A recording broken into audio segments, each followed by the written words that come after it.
자, 이 시간에는 하나님 말씀 보도록 하겠습니다. 오늘 우리에게 주신 하나님의 말씀은 빌립보서 2장 5절에서 8절입니다. 제가 읽겠습니다. 너희 안에 이 마음을 품으라. 곧 그리스도 예수의 마음이니 그는 근본 하나님의 본체시나 하나님과 동등됨을 취할 것으로 여기지 아니하시고 오히려 자기를 비워 종의 형체를 가지사 사람들과 같이 되셨고 사람의 모양으로 나타나사 자기를 낮추시고 죽기까지 복종하셨으니 곧 십자가에 죽으심이라. 우리 어린이들만 한번 목사님 따라해 주세요. 너희 안에 이 마음을 품으라. 곧 그리스도 예수의 마음이니.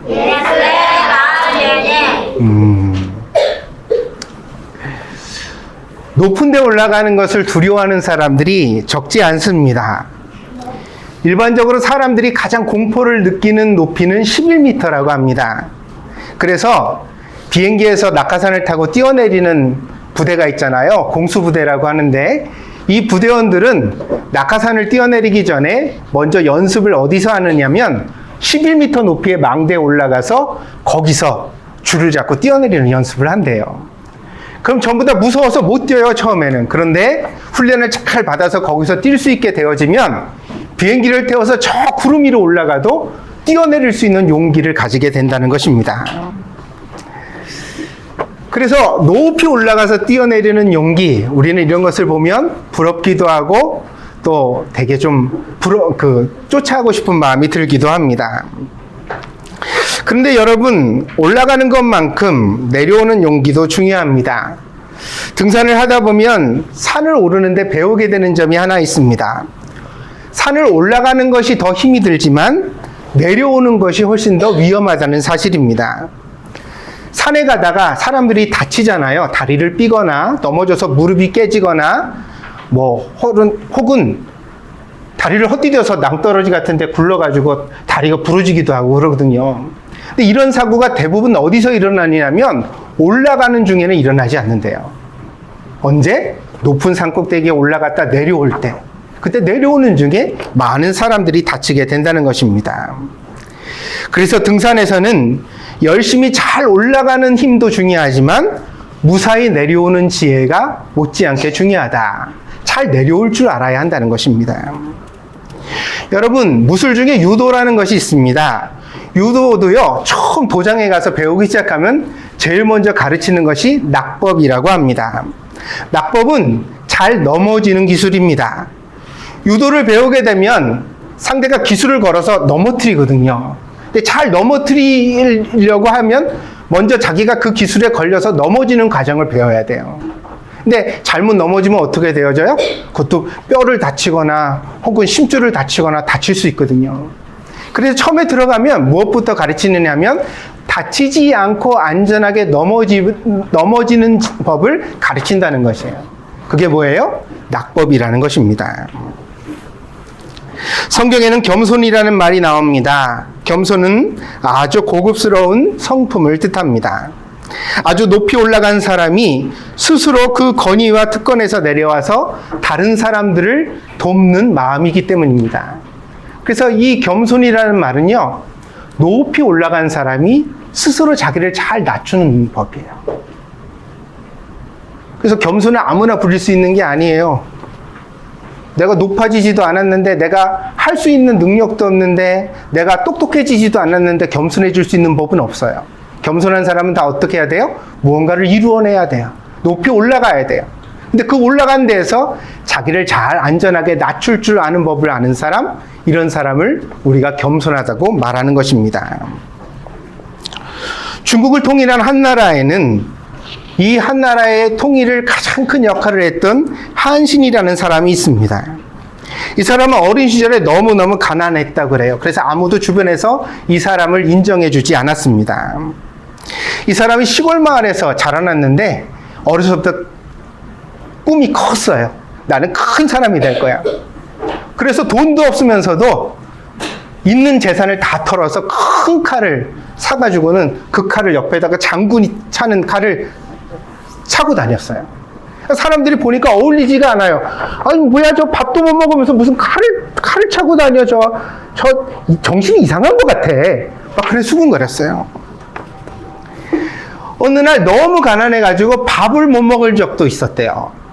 그랬더니 이웃집 아줌마가 밥 한 그릇을 갖다가 이렇게 내어주면서 한신한테, 이 한신이라는 사람한테 그렇게 말을 했어요.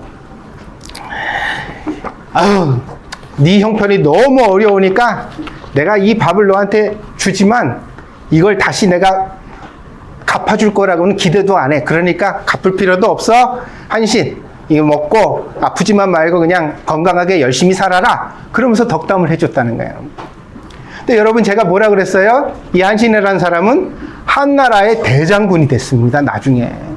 황제가요, 초나라의 왕으로 임명하기도 했어요. 그리고 왕으로서 살았던 적도 있어요. 한신이 나중에 초나라의 왕이 되었을 때 자기에게 밥 한 그릇을 주었던 이 아줌마를 찾아갔다고 합니다. 그래서 자기한테 밥 한 그릇 어린 시절에 주었던 이 아줌마에게 어떻게 보상을 했냐면 금덩어리 1000개로 보상을 했어요. 몇 개로요? 금덩어리 몇 개요? 1000개. 우와 부럽다. 크리스마스 선물로 나도 금덩어리 1000개 받고 싶다. 그래서 이 말에서 무슨 말이 생겼냐면요, 일반 천금이라는 사자성어가 생겼다. 일반은 반은 밥 한 그릇이라는 뜻이에요. 일반 밥 한 그릇이 뭘로 갚아졌어요? 1000금, 1000개의 금덩어리로 갚아졌다. 어려운 시절에 우리가 누군가를 돌보고 은혜를 주는 것은 이렇게 귀한 일인 줄 믿습니다.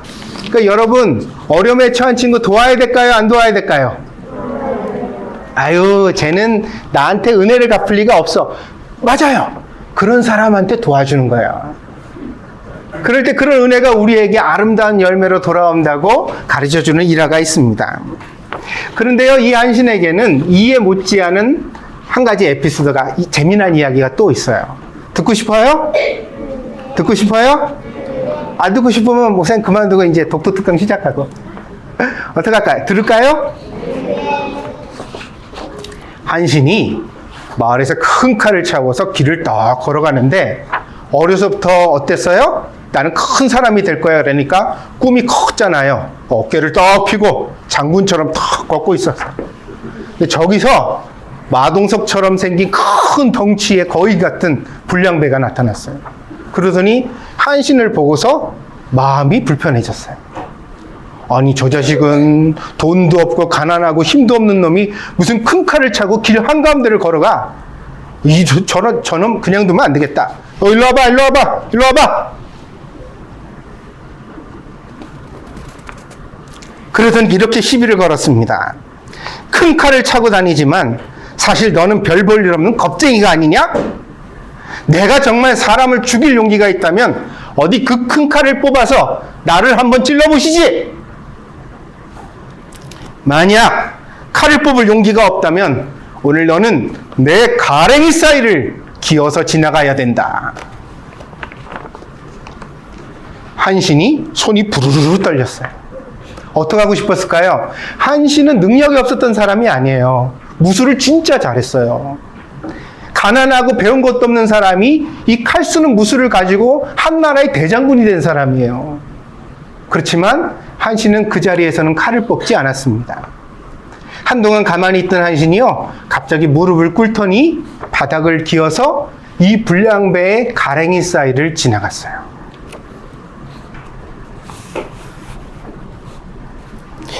나중에 유방이라는 임금이 처음 한신을 발견하고 그를 장군으로 삼으려고 했을 때 주변에 있는 장군들이 그렇게 반대를 했다고 합니다. 불량배 가랭이 사이로 기어 지나간 사람을 장군시킬 수 있습니까? 장군 자격이 없습니다. 그러나 한신은 끝까지 실력으로 자기를 입증했고 결국 모든 장군들을 다스리는 대장군이 되었습니다. 훗날 한신은 자기 부하들에게 그 일을 이렇게 말했습니다.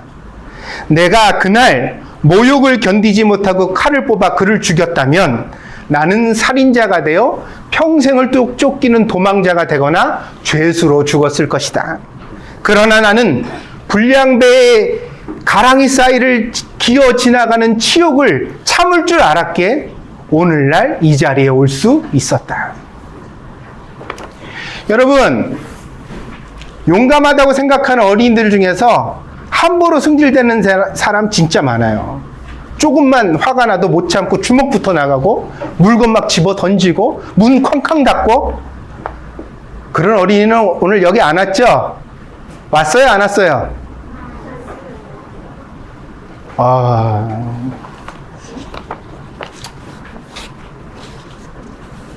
진짜 용기는 자기 마음을 다스릴 줄 아는 데서 온다고 생각합니다. 자기가 높아져 있지만 스스로 자기를 다스려 밑으로 안전하게 내려갈 수 있는 사람, 자기를 낮출 줄 아는 사람. 오늘 우리가 읽었던 성경은 우리에게 예수님이 그러한 모범을 우리에게 보여주셨다고 말해줍니다.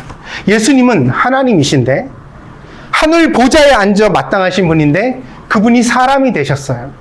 근데 그냥 사람이 되신 것도 아니고 말구육간에 짐승이 먹는 먹이통에 아기로 누우셨어요. 어떻게 이런 일이 있느냐? 성경은 뭐라고 말하냐면 예수님은 겸손하셨기 때문에 그렇게 하실 수 있었다라고 우리에게 말해줍니다. 오늘 저는 여러분에게 묻고 싶어요. 여러분은 겸손한가요? 여러분이 정말 겸손하다면 하나님께서 여러분을 한신처럼 귀하고 아름답게 쓰실 줄 믿습니다. 높아지게 하실 것이고 아름답게 하실 것이고 다른 사람들을 감동 있도록 하실 것이고 그리고 무엇보다도 많은 큰 일을 감당하게 하실 것입니다. 그런데 스스로 이런 실력을 갖출 생각을 안 하고 스스로 이렇게 자기 마음을 잘 낮출 준비를 갖추지 못하고 조금만 실력이 있어도 우쭐거리고 어깨에 힘이 들어가고 목을 꼿꼿이 세우고 내가 잘났어! 내가 최고야! 나보다 더 잘하는 사람이 어디 있다고! 그렇게 목소리만 뻥뻥거리는 사람은 하나님 앞에서 큰 사람이 될 수 없습니다. 오늘 여러분이 예수님을 본받아 낮은 마음으로 자기를 스스로 낮출 줄 아는 겸손한 사람들이 되시기를 축복드립니다. 아무도 되고 싶지 않은가 보다. 맞아요. 왜냐하면 겸손은 힘든 일이에요. 이게 절대로 쉽지 않은 일이에요. 고통스러운 일이에요. 그렇지만 이렇게 어려운 일을 해낼 때 하나님은 우리에게 상을 주시는 줄 믿습니다. 그래서 우리가 이거를 노력해야 되고 마음을 기울여야 되고 노력해도 안 되면 기도해야 되는 거예요. 하나님, 나를 겸손하게 해주세요. 내가 스스로 낮아질 줄 아는 사람이 되게 해주세요. 아시겠습니까? 아시겠습니까? 조금 큰 언니들, 동생 꿀밤 주면 돼요, 안 돼요? 넌 그것도 몰라 이러면 돼요, 안 돼요? 응? 형아들, 너 저리 가! 왜 형 노는데 방해해! 저리 가! 이렇게 하면 돼요, 안 돼요? 겸손은 뭐예요? 이미 높아졌지만 자기의 눈높이를 스스로 낮추는 것. 이게 아름다운 성품이고 성숙한 거예요. 그래 이리 와. 나랑 같이 놀자. 그래. 형이 너한테 맞춰줄게. 네 수준에 같이 놀아줄게. 어떻게 해줄까? 소꿉놀이 해줄까? 인형놀이 해줄까? 응? 뭐 해줄까? 맛있는 거 간식 먹을까? 이렇게 우리가 자기를 잘 갖고 닦으면 하나님이 우리를 귀하게 쓰실 줄 믿습니다. 기도하겠습니다.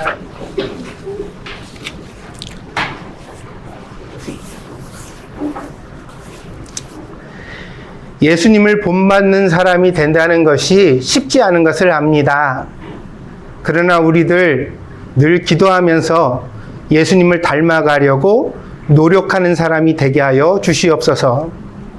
예수님은 겸손하셨습니다. 높은 분이지만 스스로 낮아지셨습니다.